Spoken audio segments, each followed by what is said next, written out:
Hello all. Thank you for watching another video. This is take two because the first one was going on 20 minutes long. So I'm not going to... So let me just get right to it. I started going on a rant about certain things, but I'm not going to do that here. So this is take two. You're not going to see take one. I am a Pearl Jam fan. Huge Pearl Jam fan. A Pearl Jam fanatic. You know, I am obsessed with Pearl Jam. And I am a 10 clubber. I'm jealous of all you guys who saw them on this previous tour because they did not make it to the West Coast. And what a drag for me and everybody on the West Coast that wanted to see them.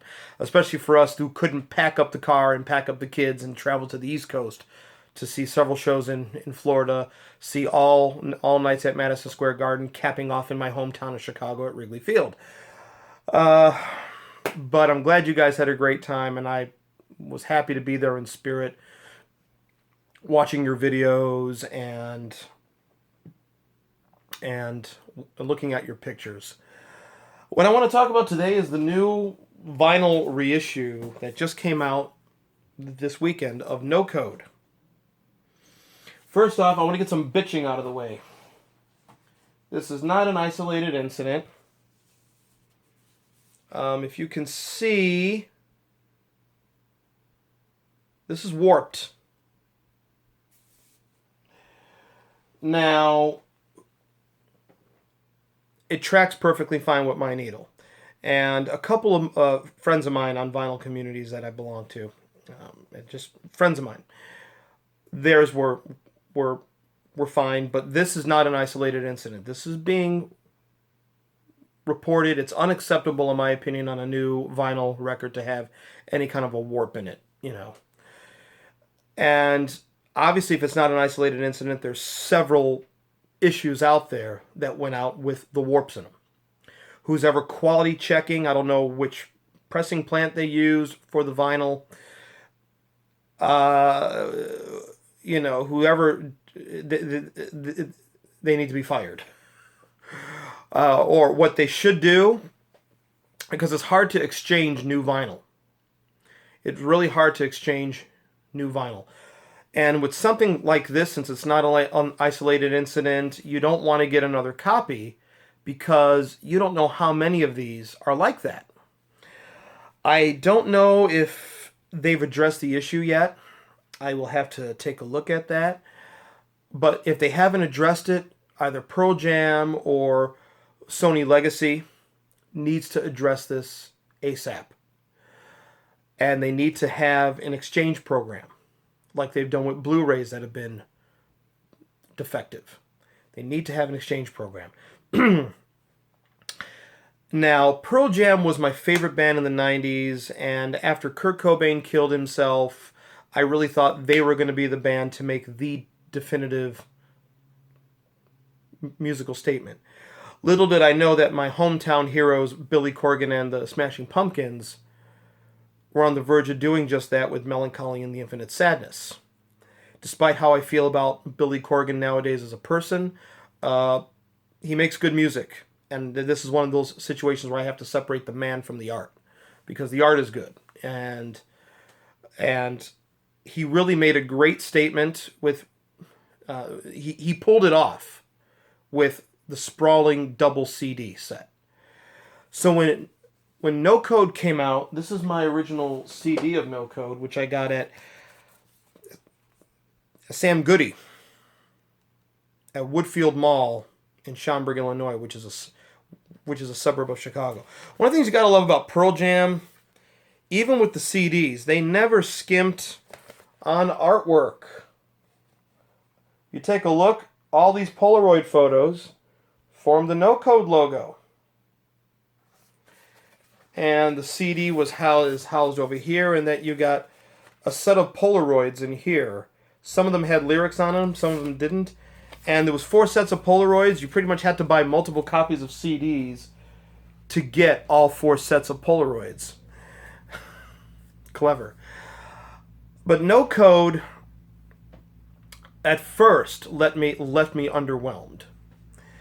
Now, I bought every Pearl Jam album when they came out. One thing about Pearl Jam albums for me at the time was that they didn't reveal themselves to you at first. Once Avocado came out, they all revealed themselves. Avocado did. Backspacer, I think, is one of their best albums. Some people don't like Lightning Bolt. I'm like, what are you talking about? What are you talking about? There's maybe one or two songs, but you know. But from Avocado on, I went back and re-listened to Binaural, and I went back to listen to Riot Act, and I went back to listen to Yield, and I'm like, they're good, solid albums. Yield, in my opinion, was an attempt to get back to the basics, and it was No Code though that I kept going back to the most. And for an album that I played a couple times when it came out, and I was like, yeah, it's good. Not earth-shattering. It's not Melancholy and the Infinite Sadness. You know, Eddie. You know, you love Pete Townsend. You love The Who. Where's the Quadrophenia from Pearl Jam? Where's the big, grandiose statement? Little did I realize that they'd made it. By the way, I'm still waiting for the Pearl Jam concept album, which they come close to with the Avocado album, but I didn't realize that with No Code, they made a masterpiece. This album is a masterpiece, and considering what Pearl Jam was going through at the time of this album, you know, this Eddie Vedder not wanting to be a rock star and not wanting this and that, and I want the band to be anonymous, and with every single attempt he did to make the band anonymous, you know, he wasn't being anonymous about it. Let's put it like that. I think a lot of us could agree on that. I mean, the fact that he was appearing in public with an insect mask on, that's going to draw attention to you. Every single attempt he was doing to not draw attention to himself or the band was drawing attention to himself and the band. And a lot of this was addressed on the PJ20 documentary that Cameron Crowe did, the great documentary. And a lot of you Pearl Jam fans have seen it. A lot of you 10 Clubbers have seen it, own it, and at the time I was like that as well. You know, Eddie, if you don't, you know, like Pete Townsend told you, you could just quit. And you know, like McCready says in the documentary, he felt he needed to control something, and he controlled the music. They recorded this. They started recording the album in Chicago in summer of '95 during our famous 1995 heat wave. You Chicagoans will know what I'm talking about. And the word was they were recording the album, and 3 days went by before Jeff Ament, the bassist, knew what was going on, that they were recording an album. They were recording, and he wasn't there because he didn't know. And he got pissed. He almost quit the band. Stone was upset, I think, that you know, he was the one coming with those great tunes, those great melodies, those great riffs and licks.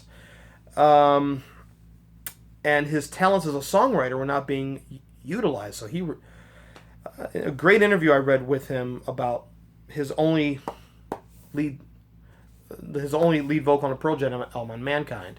He's like, hey, you guys are experimenting? Well, I'm going to experiment with writing a pop tune. And he did Mankind. Jack Irons, the new drummer at the time, he was sort of the peacemaker between everybody. And they pulled out a masterpiece. And it's like I came back to this album the most, and all my favorite Pearl Jam songs are pretty much on this album. Who Are You? Who You Are, excuse me. Who Are You's the Who. Who You Are. Who You Are. In My Tree is probably my favorite Pearl Jam tune. Smile. It's like a gift from Uncle Neil right there. Off He Goes. I'm sure a lot of Pearl Jam fans at the time, the casual fans, were probably scratching their heads about Off He Goes. This beautiful ballad. Red Mosquito. They're going back and forth with sort of a psychedelic sound and hard rock on this album. And, I mean, I'm open. Ed reciting his poetry would be one way of looking at it.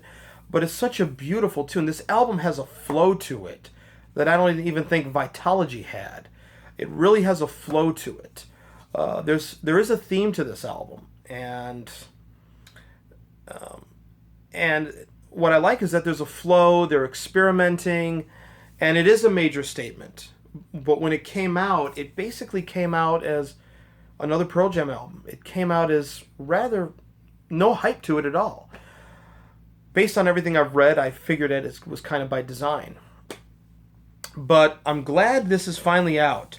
And if you gave up on Pearl Jam after Vitalogy and you didn't buy anything else, give No Code a try. This really is a masterpiece.